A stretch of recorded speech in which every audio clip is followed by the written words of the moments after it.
Hey ASLers, welcome to another tutorial. So this series is going to be the Chapter E. Now there's 12 subheadings in Chapter E. I've already done 3. We've done night, paradrops, and air support, so we're going to be doing the other 9 in sequence, just to help explain how these optional rules can apply to your games. Now the keyword there is optional, so unless it's specified by SSR or both sides agree to their inclusion, none of these Chapter E rules will apply. So let's get into it. Regarding interrogation, there's 2 types that can be performed. One is by interrogating capture POWs, whether they surrender in their out phase or you capture them in close combat, for example. You can immediately make a roll to see if you get any information out of them. And there's interrogation of civilians. Now, the former is only available, again, if both players agree to its inclusion. And interrogation of civilians is only applicable by SSR.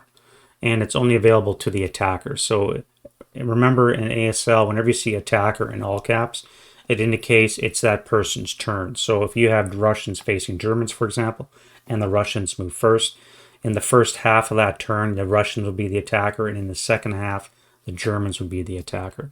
So you have to remember that differentiation. Regarding POWs, now you can only do 1 attempt per prisoner, and so therefore you want to stack your modifiers as much as possible because you only get 1 shot at it. And again, it must be done immediately after capture, before you move on to another close combat or before you move on to another route in the route phase, for example. You would have to conduct this interrogation. Anything compromised must be in the LOS with an 8 hex max range of the prisoner, and the prisoner must hypothetically be able to reach that location in its next movement phase. So if it doesn't actually physically have to be in that location, it just needs to be able to reach it to qualify for this.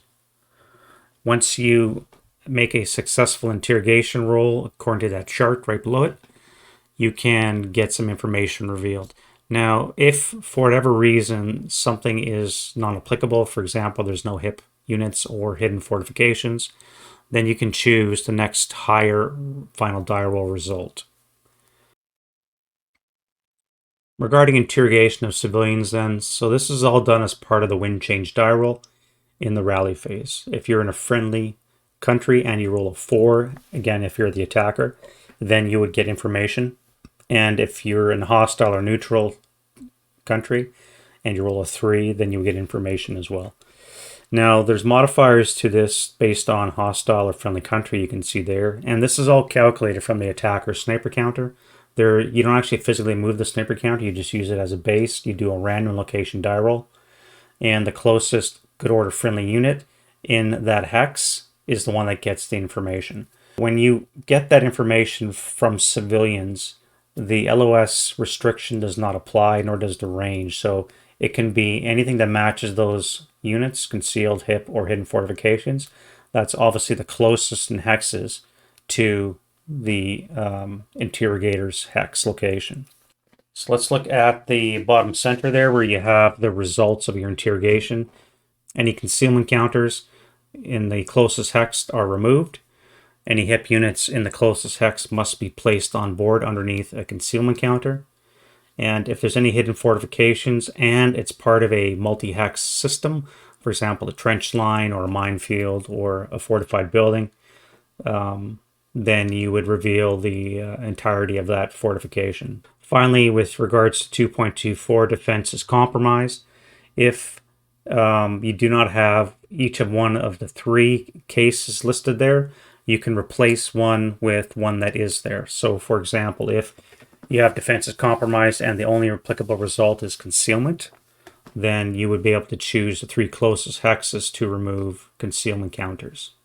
The only clarification is because they share the same table, for the results, wherever it says the prisoner player, you can also just replace that with the defender, again, all caps. So who's ever moving second would be the defender, and in this particular case, you can just replace the prisoner player with that.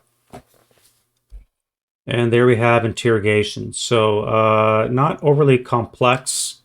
It's just one more thing that you do have to remember. So obviously it's not going to be something you would use if you're just new to the game. You want to learn this stuff slowly. so you get it correct. However, when you do the more complex actions like intensive scenarios and or hassles that do have this ability, it's one more thing that you have to factor in. And again, it can be very useful for you as an attacker to get this kind of information from civilians. It just helps clean up some of the counters. And as long as you don't roll poorly, you'll probably get some kind of information that might be useful. So that's it for this quick mini tutorial. It's only going to be a short video, maybe 5-6 minutes. And we'll see you guys in the next one.